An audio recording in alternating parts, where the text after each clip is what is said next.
നവകേരള യാത്രയ്ക്കിടെ കോൺഗ്രസ് പ്രവർത്തകരെ തല്ലിച്ചതച്ച മുൻ മുഖ്യമന്ത്രി പിണറായി വിജയന്റെ ഗൺമാൻ അടക്കമുള്ള 5 പേർ SITക്ക് മുന്നിൽ ഹാജരായി. പിണറായി വിജയന്റെ ഗൺമാൻ അനിൽ കല്ലിയൂർ, സുരക്ഷാ സേനയിലെ മറ്റ് അംഗങ്ങൾ S Sandeep, R Arun, VV Vipin, VK Shaiju എന്നിവർ ആണ് ഹാജരായത്. താൻ വേട്ടയാടപ്പെട്ടു എന്നതായിരുന്നു അനിൽ കല്ലിയൂരിന്റെ പ്രതികരണം. അന്നത്തെ മുഖ്യമന്ത്രി പിണറായി വിജയന് സുരക്ഷാ പ്രശ്നങ്ങൾ ഉള്ളതുകൊണ്ടാണ് ഇടപെട്ടത് എന്നും ഗൺമാൻ അനിൽ കല്ലിയൂർ പറയുകയുണ്ടായി.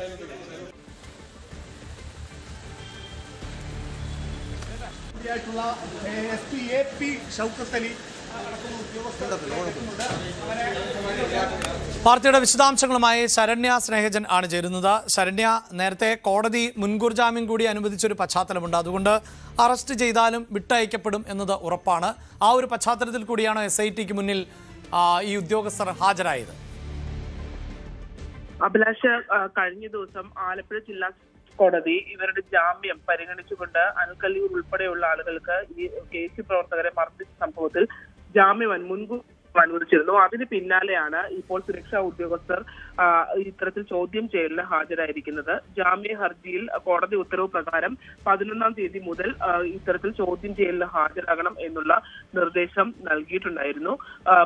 ഇന്ന് മുതലുള്ള ദിവസങ്ങളിൽ വൈകുന്നേരം വരെ, അതായത് രാവിലെ 10 മുതൽ വൈകിട്ട് 4 വരെ ചോദ്യം ചെയ്യലിന് ഹാജരാകണം എന്നുള്ളതാണ്. തുടർ ദിവസങ്ങളിലും SITക്ക് ആവശ്യമുണ്ടെങ്കിൽ ഇതുപോലെ തന്നെ അന്വേഷണ ഉദ്യോഗസ്ഥർക്ക് മുന്നിൽ ഈ പ്രതികളായിട്ടുള്ള 5 സുരക്ഷാ ഉദ്യോഗസ്ഥരും ഹാജരാകണം എന്നുള്ളത് വ്യക്തമാക്കിയിട്ടുണ്ട്. ഒപ്പം തന്നെ അന്വേഷണത്തിൽ ഈ പറഞ്ഞ സമയങ്ങൾ, അതായത് കസ്റ്റഡിയിൽ വേണമെന്ന് ആവശ്യപ്പെട്ടായിരുന്നു SIT ഈ കോടതിയെ സമീപിച്ചിരുന്നത്. എന്നാൽ ഈ കാലയളവ്, അതായത് 10 മുതൽ 4 വരെയുള്ള സമയ കാലയളവ് കസ്റ്റഡിയായി തന്നെ പരിഗണിക്കാം എന്നുള്ള രീതിയിൽ കൂടി കോടതി അന്ന് പറയുകയും ചെയ്തിരുന്നു. അതിന്റെ ഭാഗമായാണ് ഇന്ന് രാവിലെ അനിൽ കല്ലിയൂർ ഉൾപ്പെടെയുള്ളവർ ഇപ്പോൾ ആലപ്പുഴയിലെ ക്രൈംബ്രാഞ്ച് ഓഫീസിലേക്ക് എത്തിയിരിക്കുന്നത്. അന്വേഷണ ചുമതലയുള്ള ക്രൈംബ്രാഞ്ച് SP ഷൗക്കത്ത് അലിയും രാവിലെ അദ്ദേഹവും ഒക്കെ എത്തിയിട്ടുണ്ട്. അങ്ങനെ ഒരു ടീമിന്റെ മുന്നിലാണ് ഹാജരാകുക. കഴിഞ്ഞ ദിവസങ്ങളിൽ കോടതിയിൽ ജാമ്യവുമായി ബന്ധപ്പെട്ട് നടന്ന വാദപ്രതിവാദങ്ങളിൽ SITക്ക് ചില തിരിച്ചടികൾ നേരിടേണ്ടി വന്നിരുന്നു. അതിൽ ഏറ്റവും പ്രധാനപ്പെട്ട കാര്യങ്ങൾ എന്ന് പറയുന്നത് ഇവരുടെ മെഡിക്കൽ റെക്കോർഡ്സ് രേഖപ്പെടുത്തിയതുമായി ബന്ധപ്പെട്ട്, അതായത് പരിക്കേറ്റവരുടെ മെഡിക്കൽ റെക്കോർഡ്സ്, അതുപോലെ ഇവർക്കെതിരെയുള്ള വധശ്രമത്തിന്റെ വകുപ്പുകൾ ചുമത്തുന്നതിൽ തിടുക്കം കാട്ടി, അതായത് കോടതി രാവിലെ റിപ്പോർട്ട് ആവശ്യപ്പെടുമ്പോൾ മെഡിക്കൽ റിപ്പോർട്ട് ലഭിക്കുന്നതിന് മുൻപ് തന്നെ, വൈകിട്ടാണ് മെഡിക്കൽ റിപ്പോർട്ട് ലഭിക്കുന്നതെങ്കിൽ രാവിലെ തന്നെ അത് മുൻനിർത്തിയിട്ടുള്ള വകുപ്പുകൾ ചുമത്തി എന്നുൾപ്പെടെയുള്ള വിമർശനങ്ങൾ കോടതിയുടെ ഭാഗത്ത് നിന്ന് ഉണ്ടായിട്ടുണ്ടായിരുന്നു. എന്തായാലും ഈ സംഭവവുമായി ബന്ധപ്പെട്ട് നമുക്കറിയാം, നവകേരള യാത്രക്കിടയിൽ അന്നത്തെ മുഖ്യമന്ത്രിയായിരുന്ന പിണറായി വിജയന്റെ വാഹനം കടന്നു പോകുന്നതിനിടയിലാണ് ആലപ്പുഴ ജനറൽ ഹോസ്പിറ്റൽ ജംഗ്ഷനിൽ വെച്ച് ഇന്നത്തെ ഇപ്പോൾ ആലപ്പുഴ MLA ആയിരുന്ന AD തോമസിനെയും ഒപ്പം യൂത്ത് കോൺഗ്രസിന്റെ സംസ്ഥാന ഭാരവാഹിയായിരുന്ന അജയ് ജുവൽ കുര്യാക്കോസിനെയും ഇവർ മർദ്ദിക്കുന്നത്. അതായത് ജനാധിപത്യ രീതിയിൽ പ്രതിഷേധിച്ച് ചെറുപ്പക്കാർ ലോക്കൽ പോലീസിന്റെ കസ്റ്റഡിയിൽ ഇരിക്കുമ്പോഴായിരുന്നു വാഹനം നിർത്തി സുരക്ഷാ ഉദ്യോഗസ്ഥർ പുറത്തിറങ്ങി അകാരണമായി മർദ്ദിച്ചത്. ആ മർദ്ദനത്തിൽ തന്നെ ചട്ട ലംഘനം ഉണ്ടായിട്ടുണ്ട് എന്ന് ചൂണ്ടിക്കാട്ടിയാണ് ഇവർ വകുപ്പുതൽ നടപടി അനിൽ കല്ലിയൂർ ഉൾപ്പെടെയുള്ളവർ.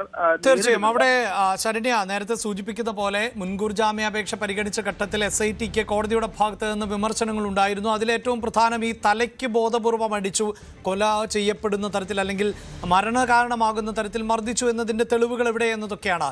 ഇതോടൊപ്പം മറ്റു ചില സംശയങ്ങൾ കൂടി ഉണ്ടായിരുന്നല്ലോ. അതായത് ഈ മുഖ്യമന്ത്രിയുടെ സുരക്ഷാ ഉദ്യോഗസ്ഥർക്ക് ഏത് തരത്തിലുള്ള സുരക്ഷയാണ് ഒരുക്കാൻ ചട്ടങ്ങൾ അനുവദിക്കുന്നത്?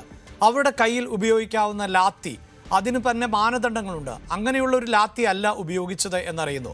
റോട്ടിലേക്ക് ഇറങ്ങി വന്ന് ഈ പ്രതിഷേധക്കാരെ തല്ലിച്ചതയ്ക്കാൻ സുരക്ഷാ ഉദ്യോഗസ്ഥരെ ചട്ടം അനുവദിക്കുന്നുണ്ടോ? ഇങ്ങനെയുള്ള കുറേ ചോദ്യങ്ങൾ കൂടിയുണ്ട്.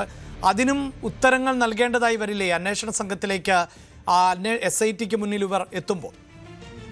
തീർച്ചയായിട്ടും അഭിലാഷ്, അത് ചട്ടവിരുദ്ധമാണ് എന്നതുകൊണ്ട് തന്നെയാണല്ലോ ഇപ്പോൾ വകുപ്പുതല നടപടി ഇവർ നേരിട്ടുന്നത്. കാരണം ഇവരുടെ വാഹനത്തിൽ മുഖ്യമന്ത്രിയുടെ സുരക്ഷാ ഉദ്യോഗസ്ഥർ കാറ്റഗറിയിലുള്ള മുഖ്യമന്ത്രിയുടെ സുരക്ഷാ ഉദ്യോഗസ്ഥരുടെ കൈവശം ഉണ്ടാകേണ്ടത് ഒരു ബാഗും ഒപ്പം തന്നെ അവർ പിസ്റ്റളുമാണ്. ഇവർക്ക് ഒരിക്കലും ലാത്തി കൈവശം വെച്ച് കൊണ്ടുനടക്കേണ്ട, സാധാരണ പോലീസ് ഉദ്യോഗസ്ഥർ പോലെ കൊണ്ടുനടക്കേണ്ട ആവശ്യം ഉണ്ടായിരുന്നില്ല. അപ്പോ ഈ കേസിനകത്ത് ഇവർ ഉപയോഗിച്ചിട്ടുള്ള ലാത്തി, അതും സാധാരണ ലാത്തികളല്ല, വലിയ മുളവടികളായിരുന്നു. ഈ ഇത് വെച്ച് അടിച്ചത് ഒരു കാരണവശാലും അത് ലംഘനമാണ്. കാരണം ഇവർ ലോക്കൽ പോലീസ് അരൂർ എസ്ഐയുടെ നേതൃത്വത്തിലുള്ള സംഘം ഈ ചെറുപ്പക്കാർ പ്രതിഷേധിച്ചപ്പോൾ അവരെ കൃത്യമായി മുദ്രാവാക്യം വിളിച്ച് സൈഡിൽ നിന്ന് മുദ്രാവാക്യം വിളിച്ച് ചെറുപ്പക്കാരെ വിളിച്ച് അവരെ സൈഡിലേക്ക് മാറ്റുമ്പോൾ ഒരു യാതൊരു പ്രതിഷേധവും ഇല്ലാതെ മാറുകയാണ്. അപ്പൊ ലോക്കൽ പോലീസിന്റെ കസ്റ്റഡിയിൽ ഇരുന്നിട്ടും അവർ അവരുടെ പരിധിയിലായിരുന്നിട്ടും എന്തിനാണ് ഈ ഉദ്യോഗസ്ഥർ ഇത് മർദ്ദിച്ചു എന്നുള്ള ചോദ്യം വളരെ പ്രധാനപ്പെട്ടതായിരുന്നു. പക്ഷേ ഈ കേസിൽ SIT അടക്കം തുടക്കം മുതൽ തന്നെ തിരിച്ചടി നേരിടാനുള്ള പ്രതിസന്ധി എന്ന് പറയുന്നത് ഈ കേസ് തുടക്കത്തിൽ രേഖപ്പെടുത്തിയ പ്രശ്നങ്ങൾ തന്നെയാണ്. അതായത് ഈ ചെറുപ്പക്കാരെ മർദ്ദനമേറ്റ് ആശുപത്രിയിൽ കിടന്ന സമയത്ത് ഇവരുടെ വോൺ സർട്ടിഫിക്കറ്റോ അല്ലെങ്കിൽ ഇവർക്ക് കൃത്യമായി മർദ്ദനമേറ്റു പരിക്കുണ്ട് എന്നുള്ള വിവരം പോലീസുകാരുടെ സാന്നിധ്യത്തിൽ ഉണ്ടായിട്ട് പോലും ബന്ധപ്പെട്ട പോലീസ് സ്റ്റേഷനിൽ നിന്ന് കൃത്യമായി ഉള്ള ഒരു നടപടിക്രമങ്ങളിലേക്ക് ഈ കേസിനകത്ത് പോയിട്ടില്ല. അത് മാത്രമല്ല, അന്ന് ഈ ഉദ്യോഗസ്ഥര് ഇവരെ തടഞ്ഞ് മർദ്ദിക്കുന്നതിനിടയിൽ അന്നത്തെ ഒരു ലോക്കൽ പോലീസ് ഉദ്യോഗസ്ഥന്റെ കയ്യിലൊരു ഹെയർലൈൻ ഫ്രാക്ചർ ഉണ്ടായിട്ടുണ്ട്. അതായത് ഈ അടിയേറ്റാണ്, സുരക്ഷാ ഉദ്യോഗസ്ഥരുടെ അടിയേറ്റാണ് ഇത്തരത്തിലൊരു ഫ്രാക്ചർ ഉണ്ടായത്. അത്തരം കാര്യങ്ങൾ പോലും ഔദ്യോഗികമായ റെക്കോർഡിക്കലായി അവിടെ രേഖപ്പെടുത്തിയിട്ടില്ല. നിസാര പരിക്കുകൾ എന്നുള്ള രീതിയിൽ അന്ന് കാര്യങ്ങൾ വെച്ചു. അതായത് തുടക്കത്തിൽ അന്വേഷണ സംഘം വരുത്തിയ വിന ഇപ്പോഴത്തെ അന്വേഷണ സംഘവും കോടതികളിൽ അത് ഒരു വാദപ്രതിവാദത്തിലേക്ക് പോകുമ്പോൾ അവർക്കത് തിരിച്ചടിയാവുന്നുണ്ട് എന്നുള്ളത് യാഥാർത്ഥ്യം. തീർച്ചയായും അവിടെ അന്വേഷണ സംഘമോ പോലീസോ വരുത്തിയ വിന എന്ന് തന്നെ പറയാം. പക്ഷേ ആ സമയത്ത് അധികാരത്തിലിരുന്നത് ഇടതുപക്ഷമാണ്. അങ്ങനെയുള്ള മുഖ്യമന്ത്രിയാണ് കരിങ്കൊടി കാണിച്ചത്. അവർക്ക് നേരെയുണ്ടായ അതിക്രമമാണ്. അതുകൊണ്ട് തന്നെ എത്രത്തോളം ലഘൂകരിച്ചായിരിക്കും ആ റിപ്പോർട്ടുകൾ തയ്യാറാക്കിയത് എന്നതുൾപ്പെടെ നമുക്ക് ഊഹിക്കാവുന്നതേ ഉള്ളൂ. എന്താണ് എങ്കിലും ഇപ്പോഴിതാ കേരളത്തിൻ്റെ മനസാക്ഷിക്ക് ഏറെ നോവിപ്പിച്ച ഒന്ന് തന്നെയാണത്. ഏതൊരു പ്രതിഷേധത്തെയും ഈ നിലയിലായിരുന്നോ പോലീസ് പ്രതികരിക്കേണ്ടത്? എന്തായാലും അതിൻ്റെ ഒരു പ്രതിഫലനം നമ്മൾ തെരഞ്ഞെടുപ്പിൽ കണ്ടതാണ്.